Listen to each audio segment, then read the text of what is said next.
They found a room that looked intentionally festive in a place designed for loss. For 111 years, the Titanic lay like a sunken city, its bridges and ballrooms surrendered to rust and coral.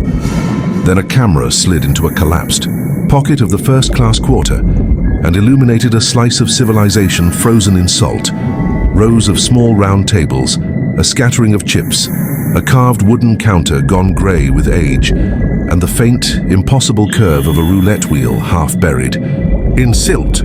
In the hush of the deep, beneath the pressure and the slow turning of currents, the ship offered up a private casino, a hidden salon where chance entertained the privileged, and with it, an intimate archive of play, secrecy, and human appetite. The discovery began like many modern ocean stories do: a sonar whisper, an anomalous space on a digital map, a remotely operated vehicle threading its lights into a dark seam. At first glance, it could have been a furniture store or a private salon, but as the cameras moved, small clues resolved into certainty. The tables were bolted to the deck in a deliberate pattern. Recessed cup holders and brass cigarette stands revealed intentional design, and in a recessed shelf, tin chip boxes stacked like a private hoard suggested that this was no casual pastime, tucked behind a curtain.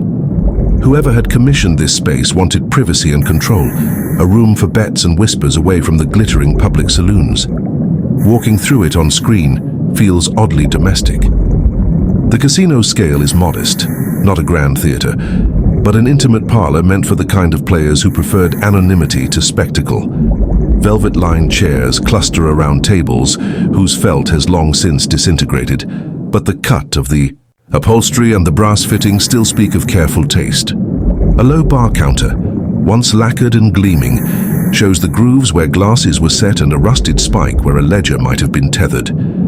Nearby, a small lacquered box, a dealer's tray, lies half open, and fragments of wooden. Poker chips spill like seeds into the sediment. Artifacts are merciless in what they reveal and what they hide. The team found cigarette cases with monograms, dice worn at the corners by repeated handling, and a handful of paper tokens whose ink had faded into ghostly loops. In one corner, a crushed opera program suggesting that after a performance, the same faces may have drifted to this room, trading applause for risk. The intimacy registered. This was a shelter of ritual, a place where manners and stakes coexisted, and where social contracts took the form of wagers made in low voices. Recovering the casino's artifacts posed questions that were not merely technical. The wreck is a grave and a scientific archive, and the casino sits at the intersection of both, a window into the private entertainments of an elite society that would soon find itself confronting mortality. The team moved slowly, recording every angle in 3 dimensions, mapping not only objects but the living community that had grown around them. Small anemones and tube worms had colonized cup recesses.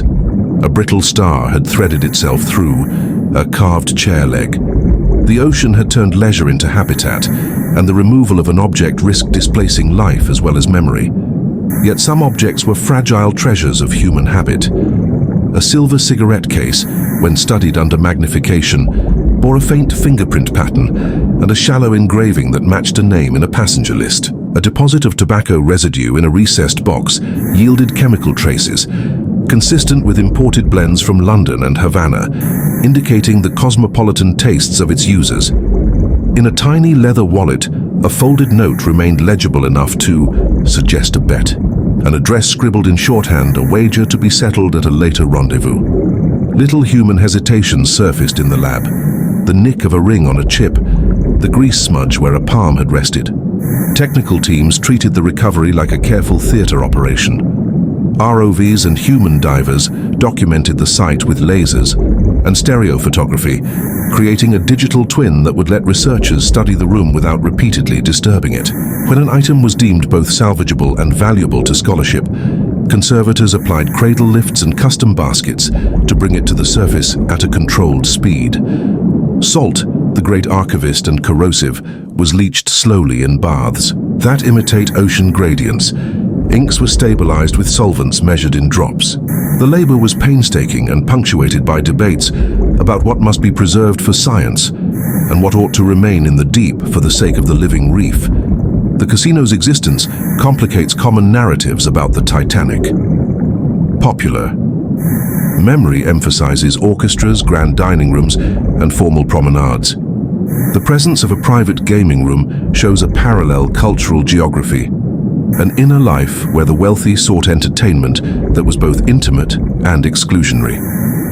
Betting places like this were microcosms of status, where names were currency and secrecy, as valuable as the piles of chips. The casino beneath the Titanic reveals a slice of Edwardian leisure not often preserved in public records, a place where a political conversation, a business negotiation, or a flirtation might have been conducted under the pretense of play. There is also an ethical charge to the objects recovered. A chip stamped with initials is at once a material record and a potential heirloom. Families of passengers are stakeholders in the meaning of these artifacts, and the research team sought consultation before display.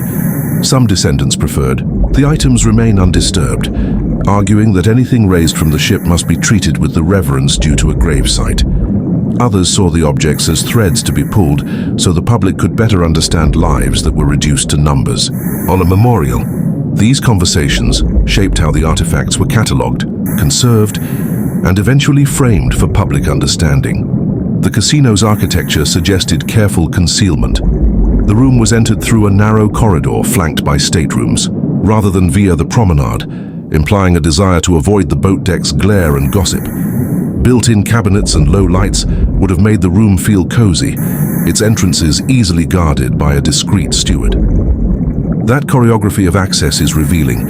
In a ship designed to present itself to the world with fanfare, there were also pockets where privacy and clandestine pleasure were engineered into the plan. One of the most haunting discoveries was a partially intact gambling ledger. Paper is fragile in saltwater, but layered conservation and microscopic photography revealed lists of names and faint numbers. A scorecard of rounds played, a tally of debts that probably circulated in the private social economy. The ledger humanized the room. It was not merely about money, but about relationships and reputations computed in ink and wagers. To read a name, to see the sum recorded beside it, is to imagine the social pressure and the small consolations of a world where status could be quantified and exchanged. Conservationists reconstructed fragments in a lab lit more like a surgical theater than a workshop. They cut away concretions with dental tools, stabilized leather and metals under microscopes, and recorded every removal with video.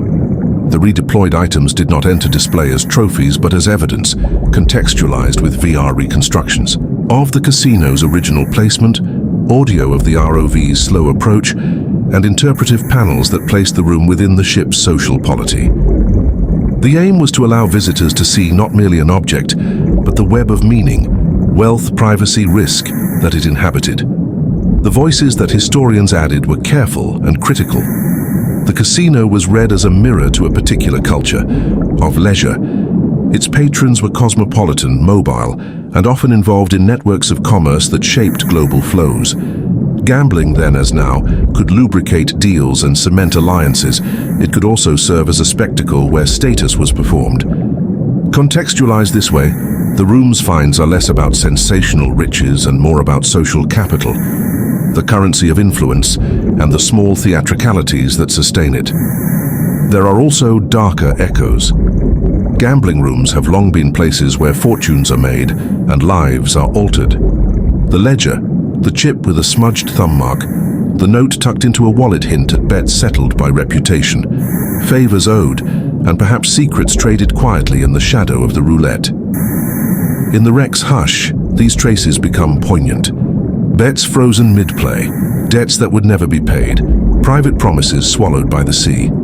The public response to the discovery was intense and sometimes contradictory.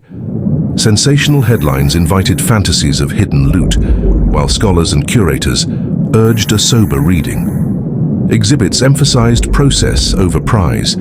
Digital models allowed visitors to walk the room virtually. Audio reconstructions suggested the murmur of conversation, the clink of glasses, the soft chime of a roulette ball. Families contributed oral histories that connected names to small gestures recorded in artifacts. The goal was not to glamorize, but to make the intimate life of the ship legible in ways that honored the dead. In the end, the casino beneath the Titanic is a luminous paradox. It is both an artifact of leisure and a capsule of consequence. It is a place designed for reinvention through chance, and yet it became a marker of sudden, irrevocable finality. The items recovered are not simply curiosities, but fragments of social life.